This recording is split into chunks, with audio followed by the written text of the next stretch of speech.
All right, our next example is page 584, number 28.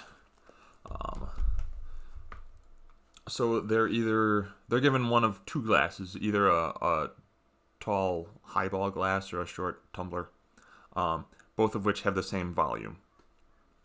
And they're asked to pour one shot into their glass. Does it matter what shape it is, essentially?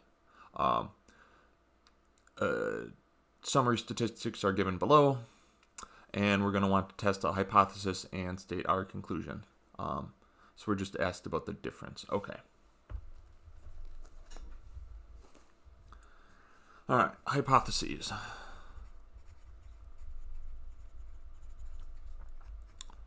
Our null hypothesis will be that mu1, mu highball,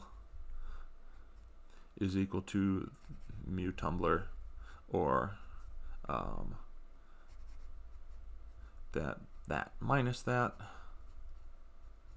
is equal to 0. Our alternative hypothesis,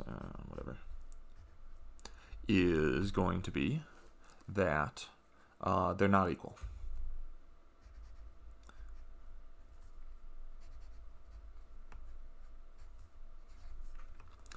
We just care about the difference. All right, model. All right, independence.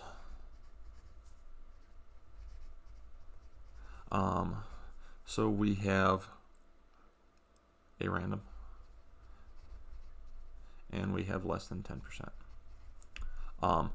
Random, we don't have a sample in this case. They were randomly assigned.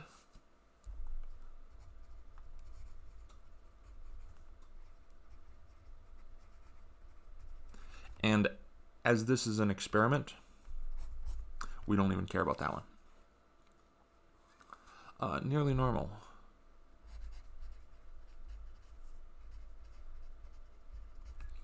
Well, assume any assumptions and conditions that you cannot test are sufficiently satisfied to proceed. Yeah, we don't have the data here. Our sample size is 99. So hopefully. I'm guessing that this data would be skewed to the right if you looked at a histogram of the sample. But it probably won't be very strongly skewed to the right? Like, so if you're filling up a glass, basically there's a lower bound and there's an upper bound. But like a shot is not going to be up to here on a regular glass. It's going to be down here somewhere. So like, some people maybe went up to there because they're idiots, but or they're being greedy.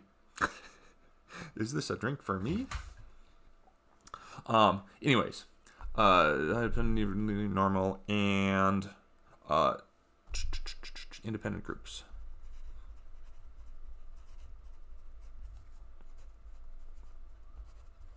All right.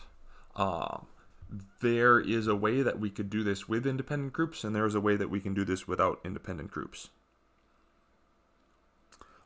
Now, they had a total of 198 people, it looks like, and they were randomly assigned to one of a highball or a tumbler. This is independent groups. If they had 100 people and they gave them each a highball and a tumbler and said pour a shot into this one and then pour a shot into the second one, that would not be independent groups. So that's kind of illustrating the difference there. Mechanics.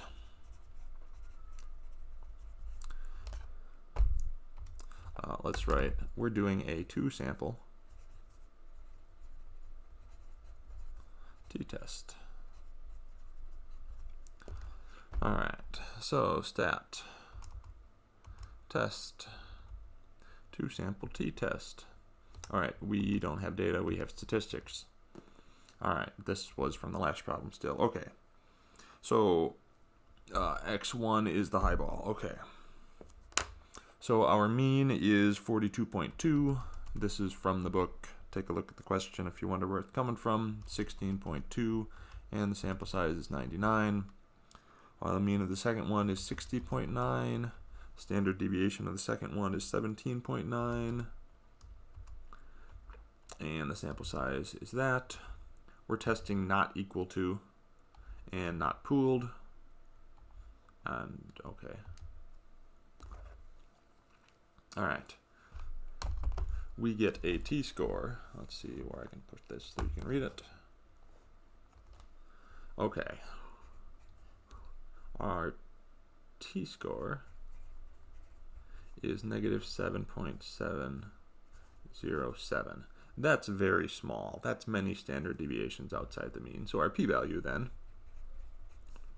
correspondingly is 6.5 times 10 to the negative 13th. Let's write down degrees of freedom because that's the thing we weren't given, 194. The rest of that stuff was what we typed in. We don't have to write that down again. All right. This is what we're looking for the conclusion.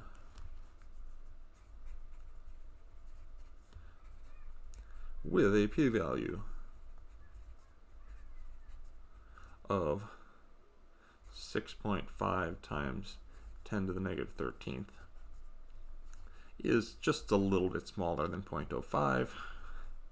We reject the null hypothesis. We have very strong evidence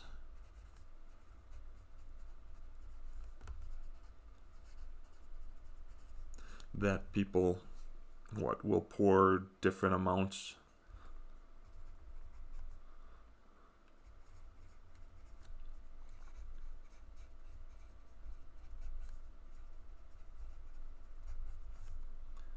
into highball and tumbler glasses. If we wanted to be a little more specific, people think a shot is different when it's in a highball versus a tumbler, but whatever. And like, it's just different. Like we're pretty sure that they're actually pouring more into the tumbler. If we'd done it as a two-sided test, we could make that conclusion, or as a one-sided test, sorry. But we did it as a two-sided test. So our conclusion is just going to be that they're different.